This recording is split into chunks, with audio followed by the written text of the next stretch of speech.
is it this time, Torgal?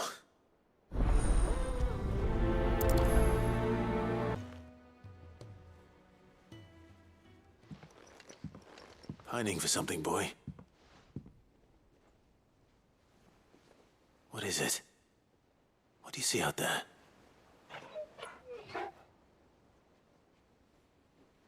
I never did ask where you got that anklet of yours. From Sid, that's why. On the day he brought him home. That long ago? And you're only thinking to ask this now? Sid saw that the pup had a habit of gnawing on his leg, since you ask. Clap that there iron on him to keep him from doing it. What was wrong, boy? I'll take like as not.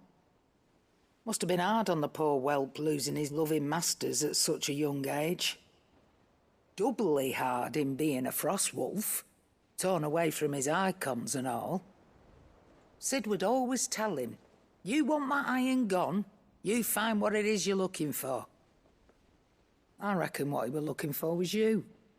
I'm sorry, Torgal. Sorry for making you wait so long. Let's get that thing off you.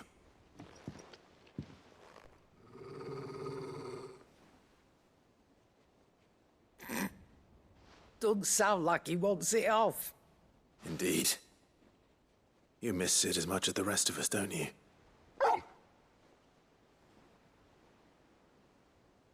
You want me to go with you somewhere?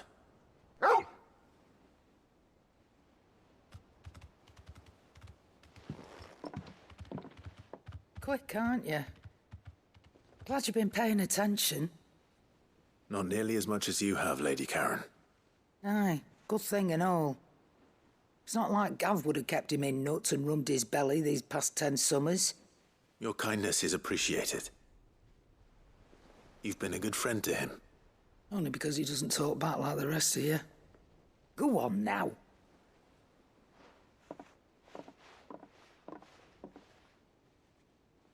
Where to then, Torgal?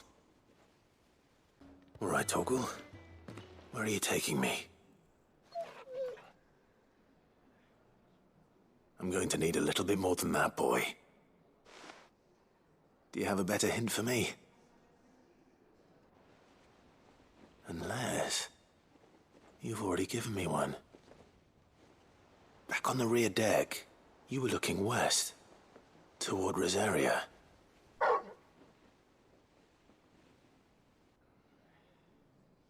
Why don't we try the rookery?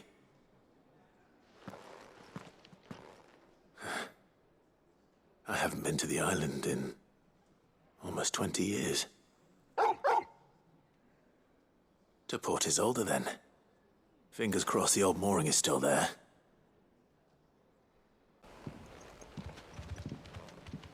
It's still here. After all these years. A lot smaller than I remember. And you're a lot bigger. You might have to swim, boy.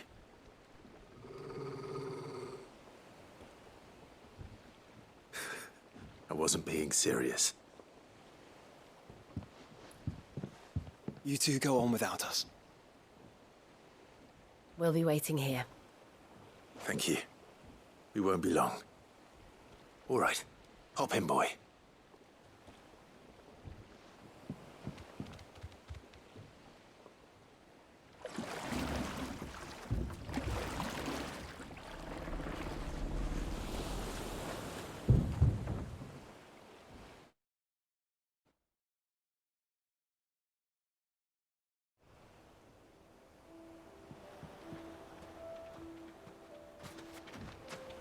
This place hasn't changed at all. The rookery's right through those trees. Come on. Race you there? I bet I could still beat you.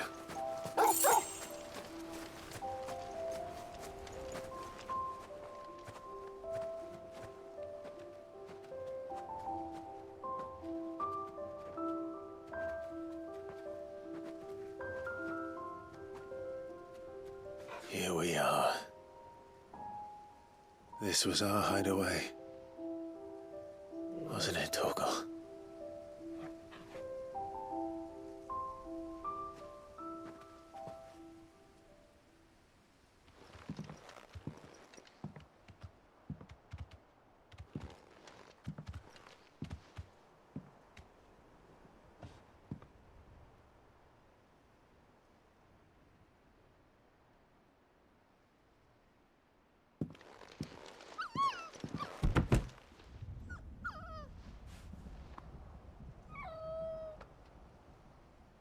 Coming here helped me to forget who I was. Or wasn't. Prince, shield. Son his mother could love. Had I been any one of those things? Perhaps.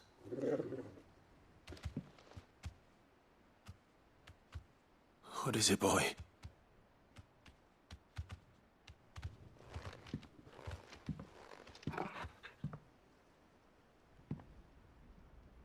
This is all from the castle.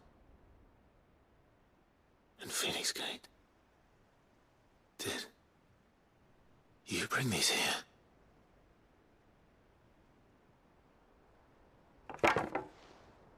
My sparring sword.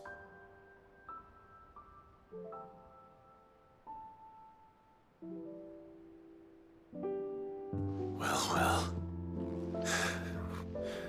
You never stopped looking for me, did you, boy?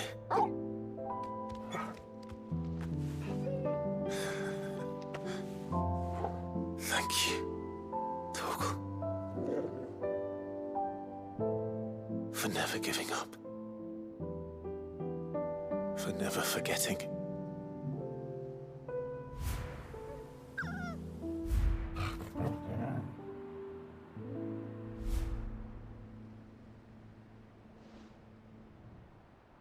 Let's take this with us, shall we? So I don't forget either.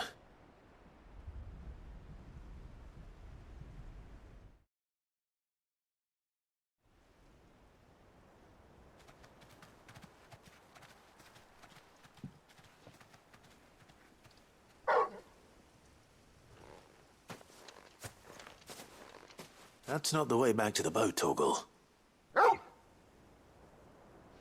All right. I'm coming. I think I know where we're going.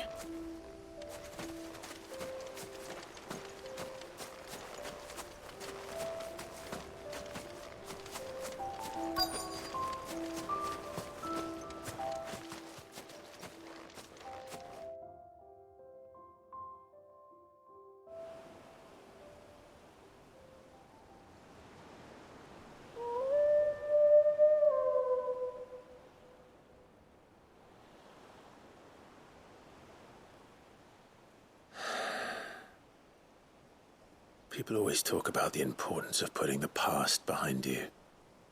But without it, we wouldn't be who we are today. And we certainly couldn't steer our way to a better tomorrow. Come on, Torgal. Let's go home.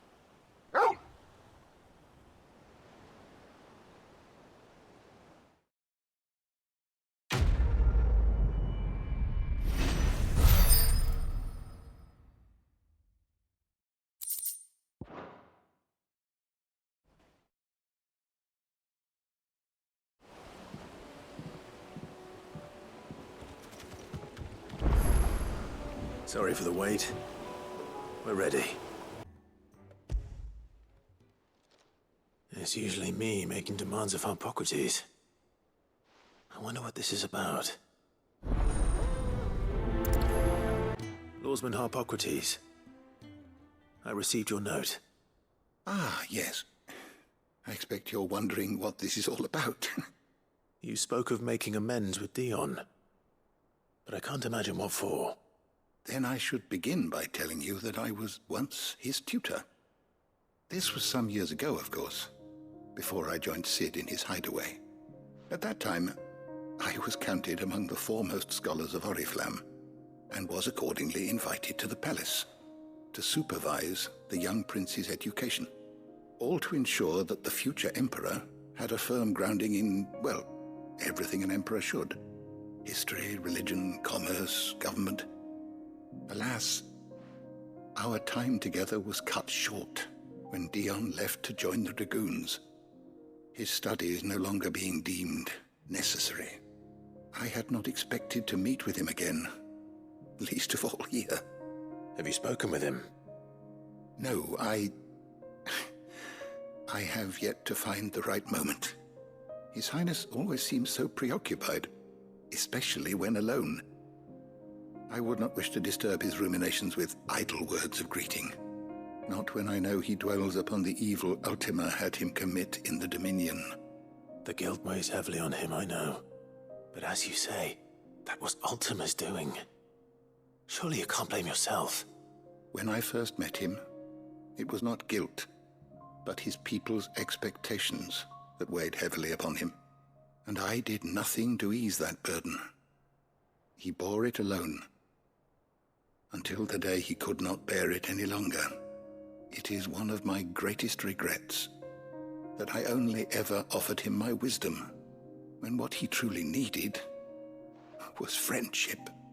The blame for Dion's transgressions lies not only on his shoulders, but on mine. I see. I'm ready to help you in any way that I can. Then I beg that you bring me a wild wyvern tail. Apothecaries across the ages agree that even to glimpse such a flower is to be granted inner solace. Fabulists and fraudsters all, of course. But there is oft a seed of truth to be found where even the most outlandish opinions align. Well, it can't hurt to try. Where can I find this flower? And how will I know it? You have seen cultivated wyvern tails before, I trust. The lily-white blossoms from whose roots the poisonous ink for the brand is distilled. Well, those which grow in the wild differ only in their purple hue. The harsher the environment in which they are raised, the deeper the color. There is a waterfall in Rickmal's roost across the strait, where the flowers once grew in abundance. Whether they still survive there, I know not. But try as I might, I can find no likelier location. It's all right. I'll find you a wyvern tail one way or another. Thank you, Clive. And please, be safe. Purple flowers blooming next to a waterfall. Shouldn't be too hard to find. This won't be easy.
Here they are. Might as well pick enough for a bunch, I suppose. Oarsman, I found the flowers you were looking for. You did? I think I did.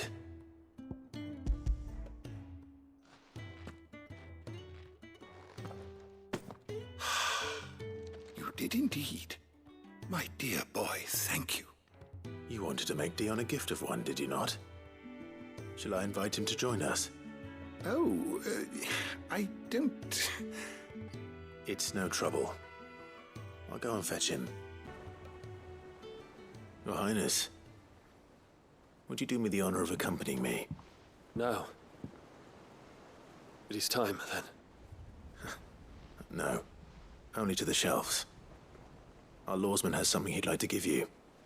Master Harpocrates. No. I dare not show my face before him. Not after everything I have done. I have taken countless innocent lives. And ruined countless more. All because I was weak.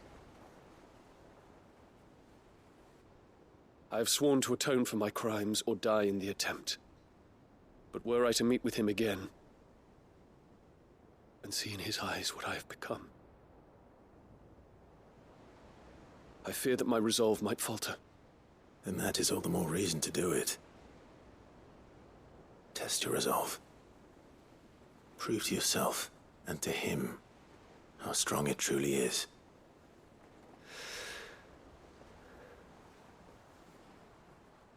You are right. I must, at the very least, offer him my gratitude. Very well, then. Take me to him. Follow me.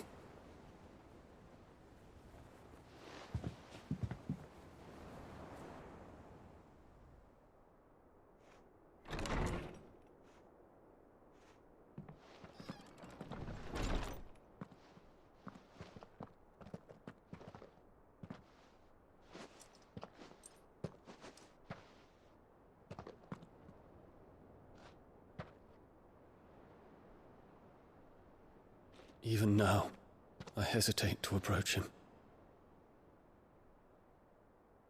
What must he think of me? You'd be surprised.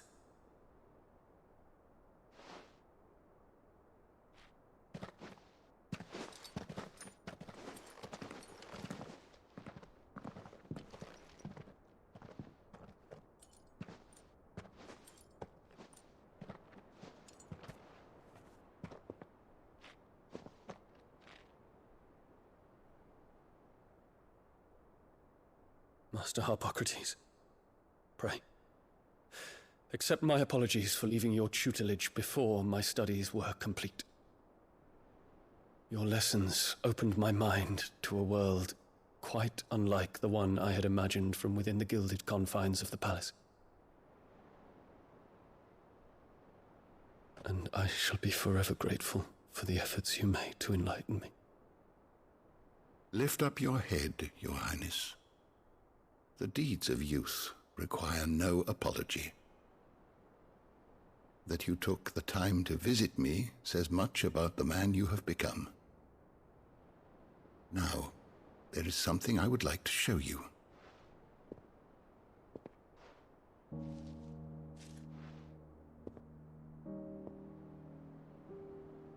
Is that a wyvern tail? The color is unfamiliar to me. Because it is unique to those found in the wild. Something in the harsh environments in which they grow lends them this striking hue. Their roots are indistinguishable from those of their hothouse cousins, but once they bloom, the difference is immediately apparent. In this flower, I see you, Your Highness. Its roots were the roots of a wyvern tail, with all that implies. But they do not define it, just as yours do not define you.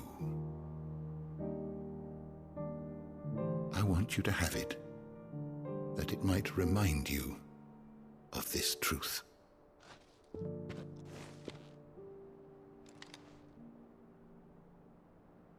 Master Harpocrates, I would ask of you a service.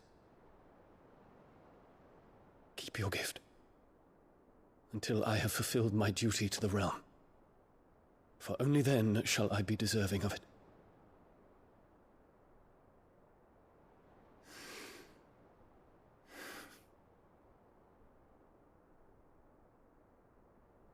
As you wish, Your Highness. I shall await your return.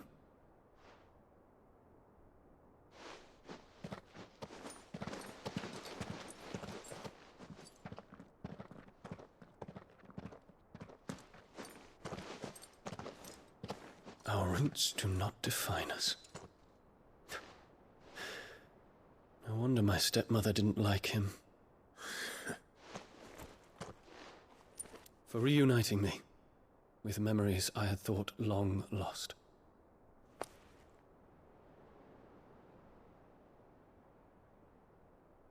I shall not forget this.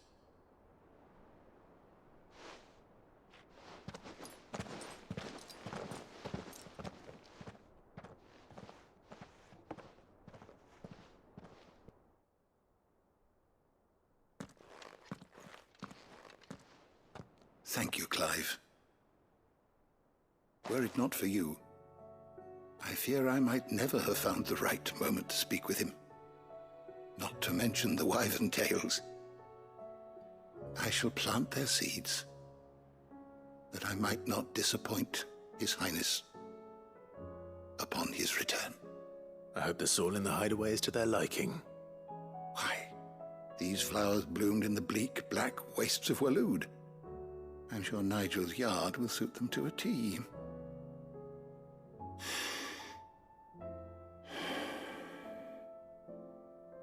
When it comes to expressing one's gratitude, I find that words are seldom sufficient. Here. What's this? A stolas quill. Or more precisely, my stolas quill. 'Tis said that an owl's feathers are steeped in the wishes it hears over its long lifetime. All those words just waiting to pour out onto the page. So consider this my wish for you. That one day you may put down your sword and pick up that pen. Well, when that day comes, I'll certainly have a lot to write about. Thank you, Harpocrates. It shall have pride of place in my chamber.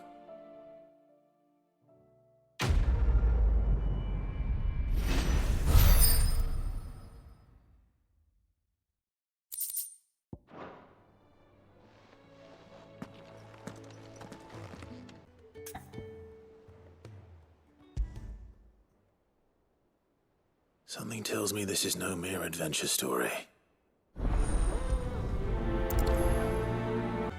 Vivian, I read your note, and I'd be happy to help you find the book you're looking for. Thank you, Clive. But tracking it down will not be easy. Are you sure? Please. You have always granted me your wisdom and insight whenever I asked.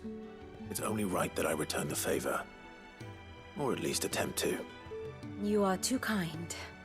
Alas, what I ask of you is rather more trying than delivering the odd lecture. I spoke with Harpocrates to see if he had any inkling as to where another copy might be found, but... But perhaps it is best that you hear the details from him.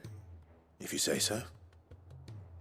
Forgive me, Clive, for asking this of you. But this book, it set me on the path to becoming who I am today. Its importance cannot be overstated. Ah, Clive, my boy.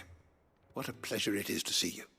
Harpocrates, there's something I need to ask you. I've been charged with locating a book called From a Distance. Then you seek a rare gem indeed. One whose name I had not thought to hear from your lips. You've been talking to Vivian. Right as always.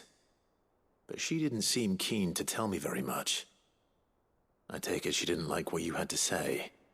And yet I gather it did naught to dissuade her. Clive, if the young professor has tasked you with obtaining a copy, I fear she asks the impossible. The executors would not allow it. The executors?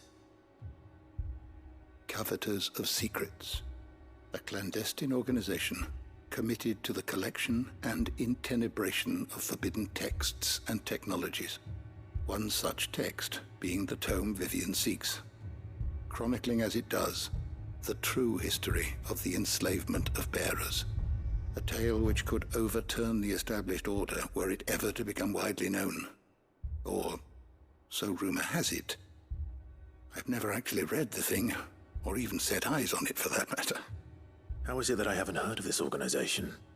Why, secrecy is the executor's watchword. They lurk in the shadows, emerging only to seize that which must be seized, be it books, inventions, or people, before disappearing again, leaving nary a trace. Which would explain why Vivian's copy was snatched from her grasp not long after she found it. By the hand of the executors, yes. But what drives them? Self-interest or ideology? Fine question. Sadly, all that is known of the executors can be recounted in a single breath. You may just as soon ask me of their origins, numbers, or the identities of their leaders. Any answer I give would be pure speculation. Then my hunt was doomed from the first. What was Vivian expecting? That I'd pluck it from thin air? Not from thin air, no. From ash. Rumors of the executors are rife among the scholars of Storm, but rather less so across the strait. I have a friend. Well, I had a friend in the village of Garnick, a collector of rare tomes, upon which subject we would oft correspond. Alas, I have heard naught from him since the skies fell dark. And no doubt he too has turned. But though he did not mention it by name, it is possible that a surviving copy of From a Distance yet rests upon one of his many shelves, quietly awaiting discovery. If you were, by some chance, able to save even a single book from the poor man's library, I know his soul would rest easier. Very well. When I next find myself in Waloed, I'll be sure to pay Garnick a visit. The entire village looks abandoned. Now, which house would a bookworm live in?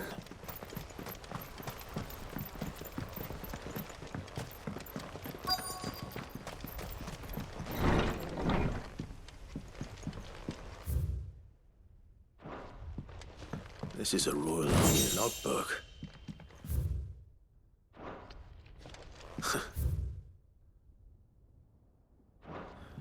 His interests were certainly varied.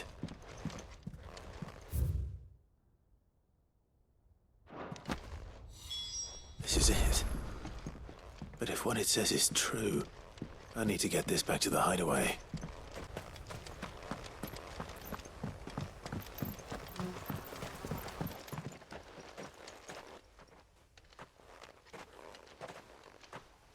Leaving so soon, stranger? We've been watching you. From a distance, so to speak. Subtle. I know who you are. Then we need not waste time on introductions. Hand me the book. Leave it in our care and return to your life. Your care? Do you mean to burn it or bury it? That is not my decision to make. But by one means or another, its contents shall be removed from the common record. Then I'll have to politely refuse. I won't let you erase our history. Then we find ourselves at an impasse. Very well. The book can just as easily be pried from your dead hand.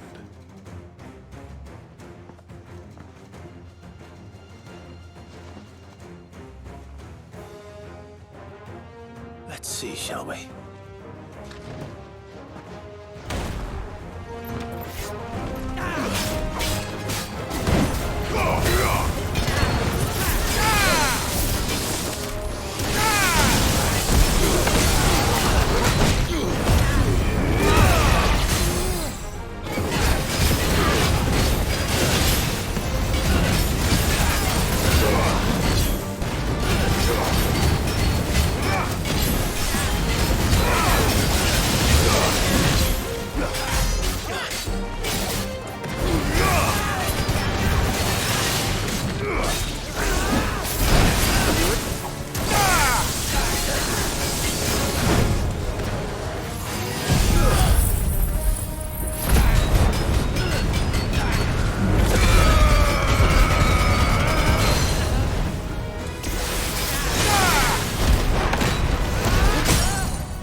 Impressive. But we have other means. We shall claim the book yet. Why do you want it so badly anyway? It lays out in no uncertain terms the vanity and avarice of mankind. It tells the shameful history of the persecution and oppression of a gifted few by a giftless many. Would you say that this interpretation was correct? I don't know. You don't know. Your sword may be sharp, but your wits are dull. So let me answer for you. There is no correct interpretation of history. That a series of events took place may be proved beyond a doubt. But there can be no single, immutable explanation as to why they came to pass. It is a question of numbers and of belief. If enough people believe that a set of events occurred for a reason, that belief becomes the truth. So you're trying to control the truth? We are trying to protect people from themselves, from knowledge that would bring them naught but pain. That is all. You may keep the book, for now. The world is small. We shall meet again. Until then. Wait! Damn it. Let's get this back to Vivian. Perhaps she can explain what that was all about. Vivian. I found it. The book you lost.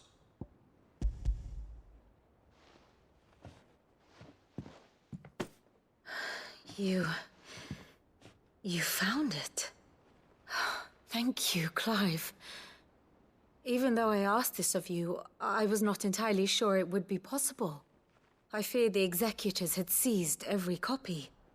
I met with one of these executors, and I convinced him to let me keep it. He told me something. That the truth is just a matter of collective belief. And that if enough people believe a lie, that lie becomes the truth. It does. But it also means that the truth is not immutable. That it can be changed. Provided that those who wish to change it can convince enough people that their perspective is the correct one. As the sad history of the bearers proves. You said that the book inspired you to become a scholar. It did. Or its author, rather. She was a heretic, you see. A firebrand and a dissenter. A gallows stood ready for her in every corner of the realm.